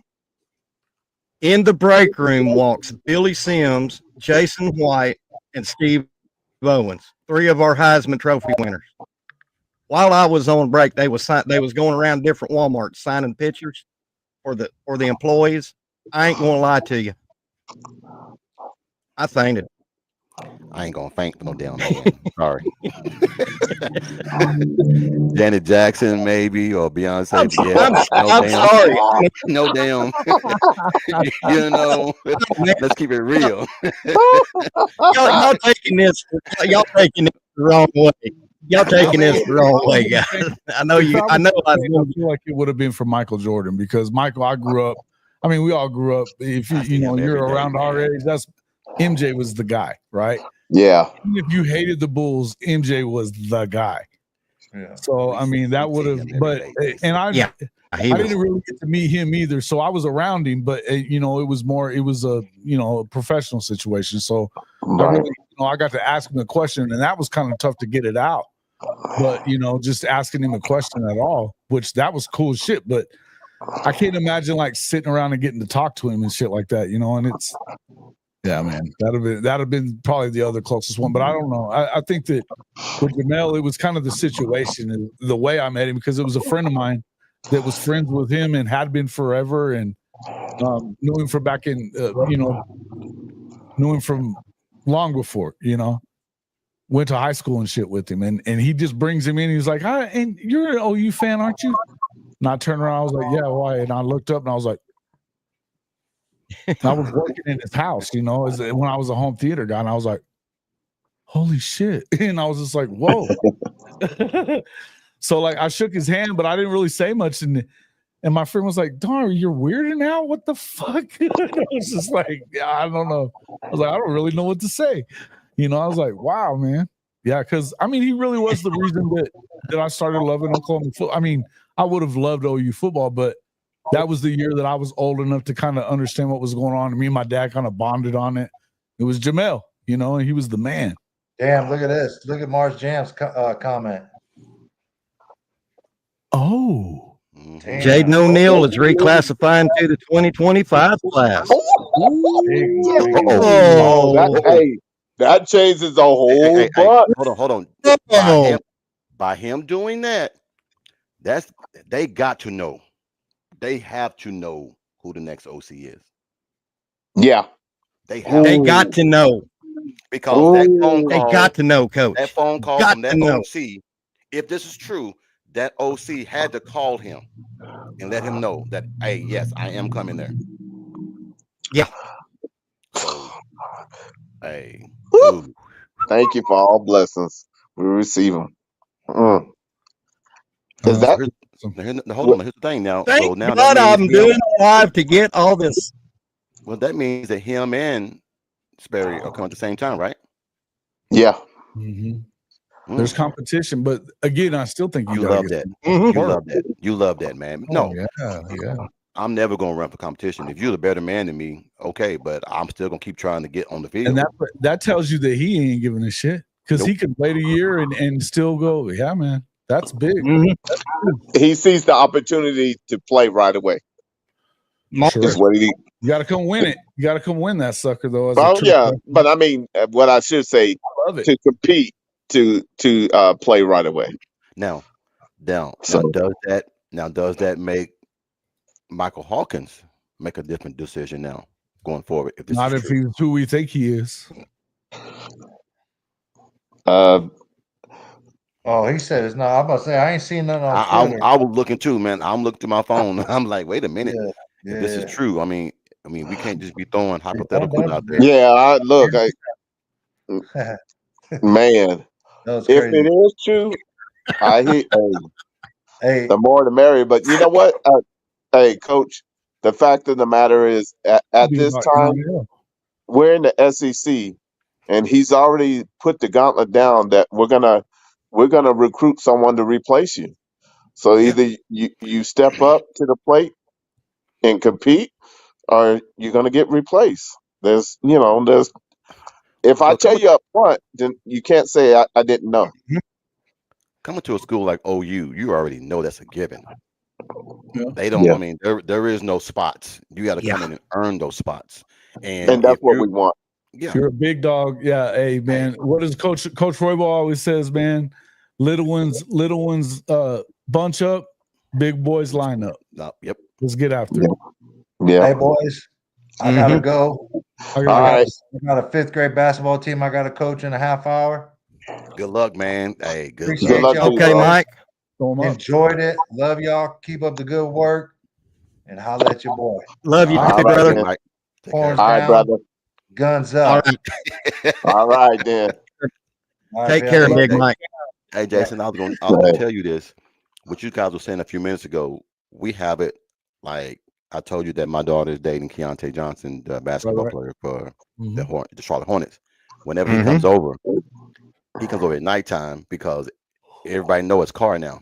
So he had to get his windows tinted and all that kind of stuff. Oh, And what I'm wow. saying is, Yeah. and even my wife is like, "Oh my God!" I said, "Amy, he's just a basketball player. He's just a basketball player. That's all it is." Yeah. But he's famous. He's famous, and I'm like, yeah, "He's man. just a basketball player. That's all it So, is." I'm sorry about that, Coach. What's up? So, with that, if that's true, then wow, That's a big deal. that's a big a deal. huge deal. Yeah, that speaks volumes without having to say a word.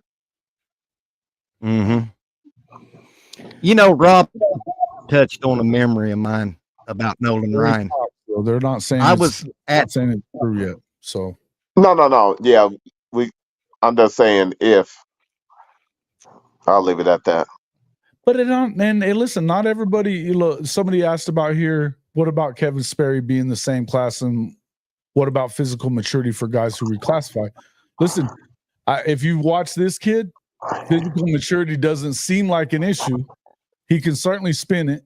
He can run it a little bit too. This dude's a baller. That's the reason why he's as high up the totem pole as everybody has been having him. So, but I mean, and look, do I necessarily think that Devon Mitchell wasn't ready to play as far as physical maturity? No, I don't believe that. He's 6'7" and 250 coming in. They trimmed him down to like 235 or whatever it was, but I mean, we're still talking about a guy that's 6'7". I don't know that the physical maturity was an issue. I think that school maturity might have been an issue with when it came to him. Look, I don't know, man. And quarterbacks, I don't think that that's an issue usually with quarterbacks, or you're probably not getting recruited by top schools, right? Devon Mitchell's a freak athlete, but he may not have been ready for the books and what you have to do as a college student at Oklahoma. Yeah. Right? Maybe that's it.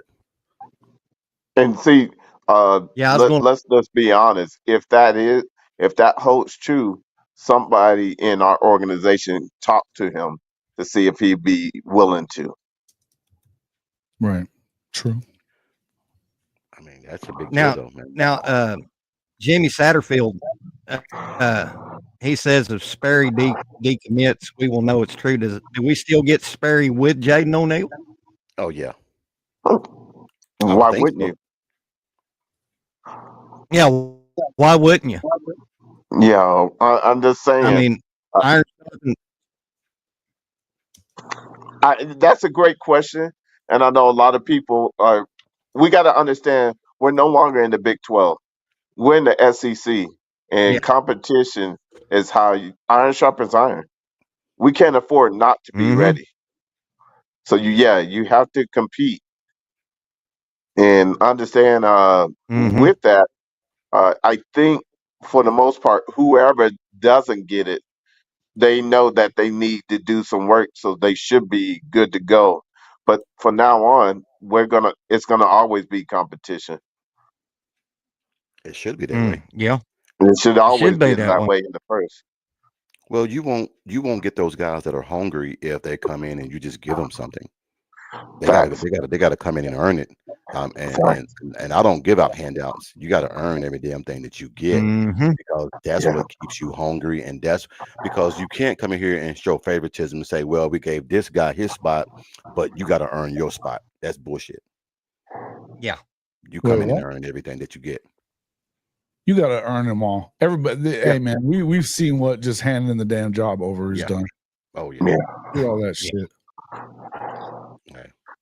But what I was, Yeah, I was gonna. alluded to is that we as fans, we got to understand. Yes, there's going to be competition, and sometimes you're going to have two quarterbacks in the same class, with the understanding they already have communicated to the coaches and know that, okay, even though that person coming in, nobody has the lock on it.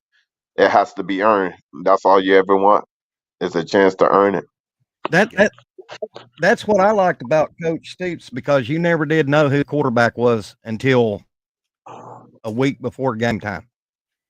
Who won the job? You remember that? Yeah. If there was, Dude. I mean, if there was a, that's one thing I always loved about him. So let me ask a question. So they need to have. I'm a little clueless, and maybe you guys can help me. What did Petaway do so wrong? Apparently, he was in. That I don't know. Seth doghouse. Apparently, from what I understand, Seth called him out, and it was. This is what I heard, but I heard that Seth was like calling him out pretty bad, and like to everybody, basically calling him some fucking pretty bad stuff. Basically, called him a cat. Oh, gotcha. Yeah. Crack. You know what, Jason, man? That was the hardest thing I had to learn from when I first started coaching to now, is that times have changed.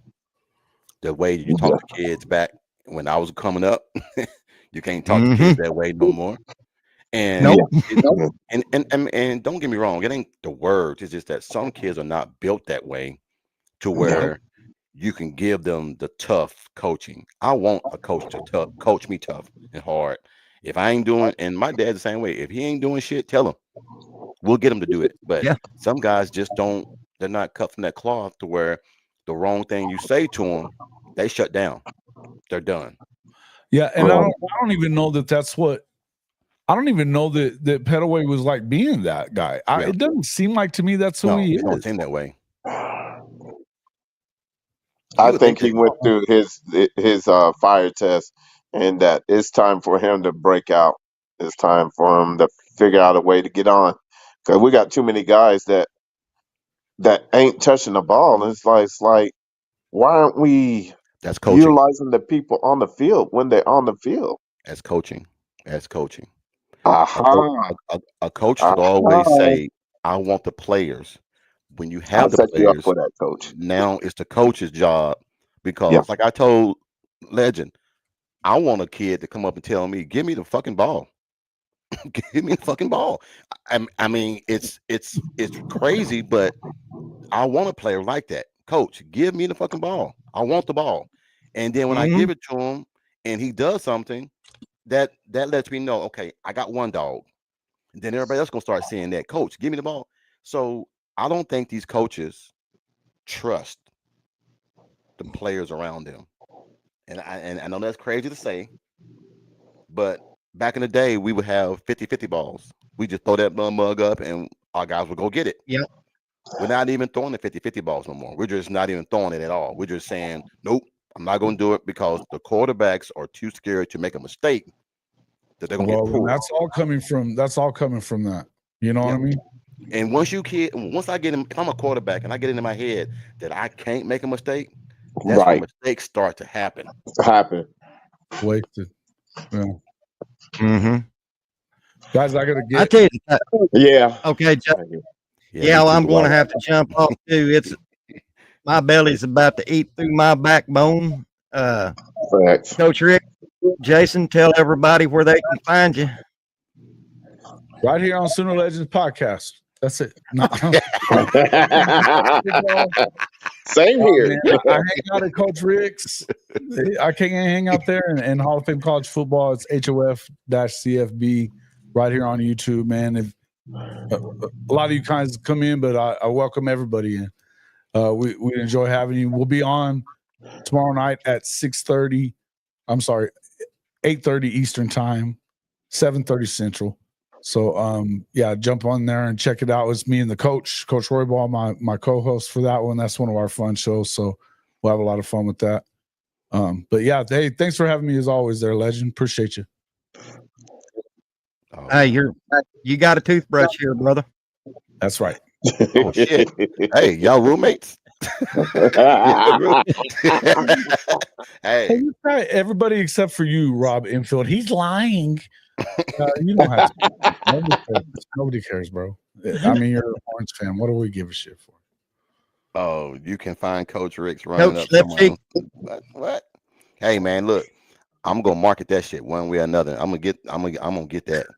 Trust me. Left ass cheek, right ass cheek, middle ass cheek, all of them.